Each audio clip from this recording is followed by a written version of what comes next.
Hi, everyone. It's Fred Lee here, coming to you live, well, virtually.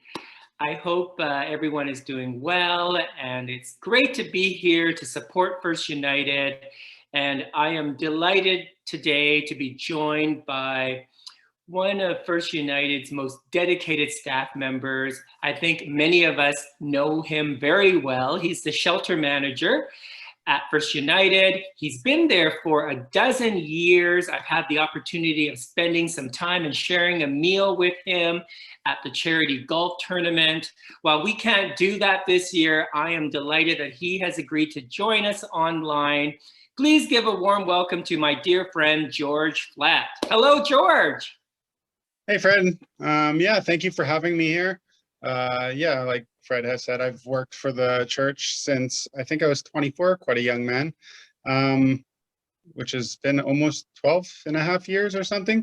So I've felt blessed just to be involved with First United as long as I have, and also to be involved within the tournament like I was last time and as well as now. It's great. Well, thank you so much for carving out the time to be with us today. I know you've been on the front lines in a variety of roles for First United. Perhaps tell us what it's like or what has been like the past 18 months. Oh, the past 18 months? Yes. Yeah, it's been quite a roller coaster. You talk about, I remember the moment that me and my boss sat down and we were like, okay, all this is happening, like numbers are starting to go up. This pandemic has really started to kick off. What do we do? When do we do it? And we actually made a decision at one point that we need to close our doors to protect the people that we did have here, because we operate as a shelter and a drop-in. So the drop-in would have 200, 300 people running through the building during the day. And we'd have 60 residents who slept here.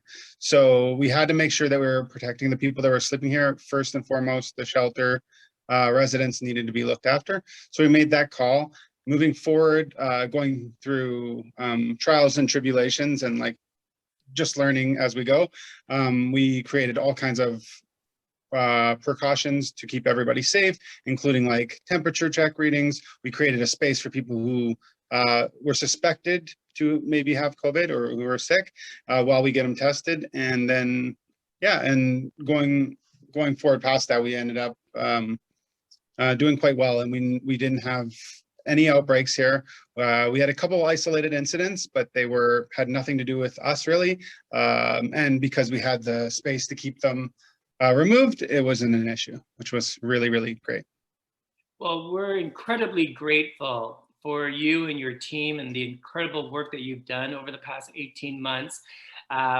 In essence, keeping the doors open for your clients and keeping them safe. And I just can't imagine the amount of effort that took to look after your clients. What has been the response been like from the community to support your efforts? It's a mixed bag. Like, there's obviously a sense of loss. Although we stopped our drop-in, we kept a lot of the services through the window. So stuff like, mail or meals can also be accessed through the window. So I think the community really, really appreciated the fact that we did keep things going. And some were quite upset that they didn't have a place to come in and lay in during the day. And I'm sure, as all you guys know, it was hardly just us. Everybody was kind of in the same boat, so there wasn't a lot of places for people to go. We still handed out all kinds of stuff like hygiene products, and we were able to, offer, like today, because it's raining, we're offering ponchos, which is just wonderful, because there's nothing worse than being outside and not being dry and then having to sit out in the cold, wet environment. I mean, all through the pandemic, we heard from health officials, community leaders to stay at home. But for many, as I'm sure you and your team know, they don't necessarily have a home. First United almost becomes that home and that family. That must be difficult for you and your team to address. Well, it is. It's also difficult for my team to address the fact that, like, we're at risk by being here every day, right?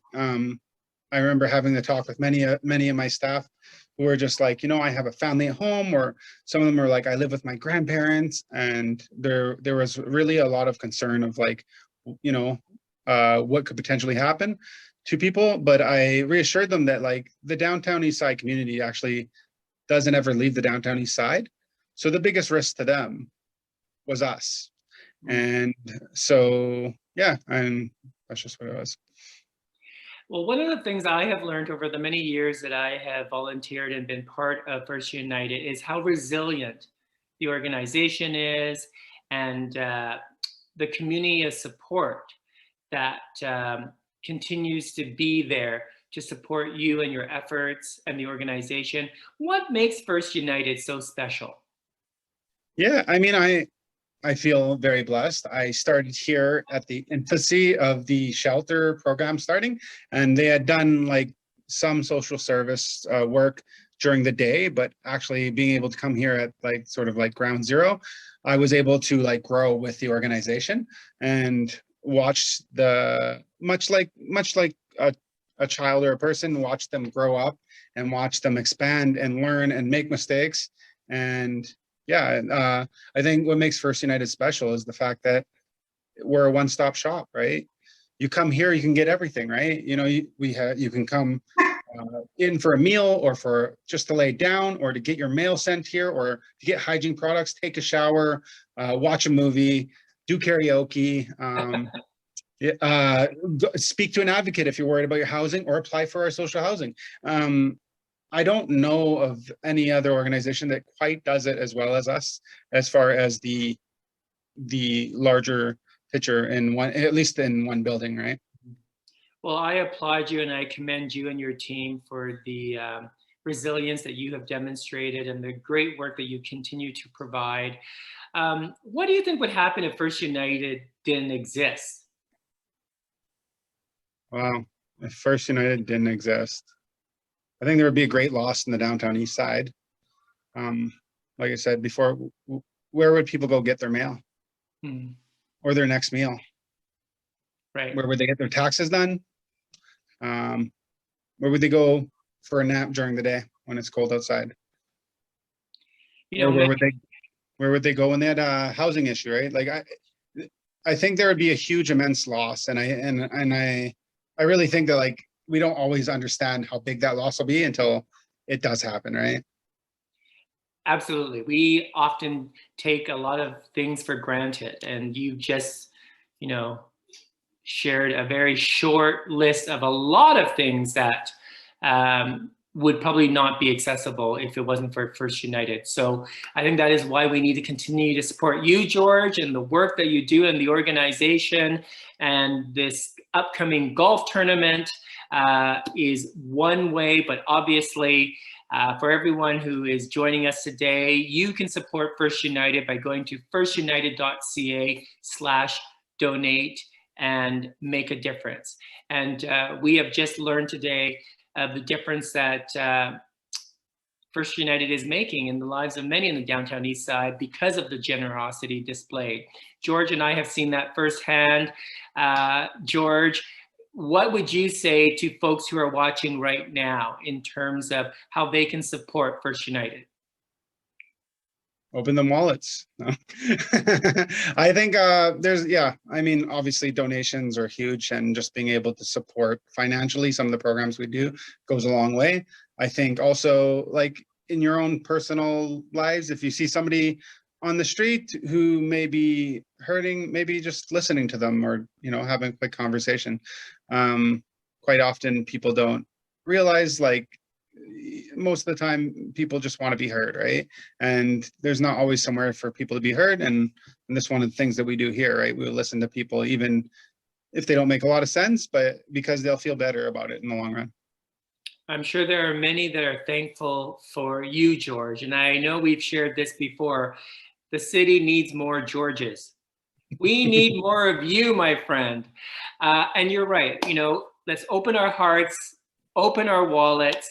And I have got some great news to share with you, George. Thanks to the generosity of 3 amazing donors, every donation will be matched dollar for dollar up to $16,000. Wow. And you have the ability to make that donation up till September 13th at midnight. So first, let's give it up for our 3 amazing angels that have stepped up. That is truly amazing. As someone who has been part of First United's charitable efforts, I know how generous this community is, and I know it will continue to be. So if you want to make a difference, if you want to support George and the team, please consider making a donation, firstunited.ca/donate. And thanks to our angels, we will match dollar for dollar up to $16,000. That's amazing. Absolutely amazing. George, I hope to see you on the fairway sometime soon, but in the meantime, continue to do the good work that you are doing. Stay safe, my friend, and I look forward to seeing you in person real soon. So do I. Take care, everybody, and thank you.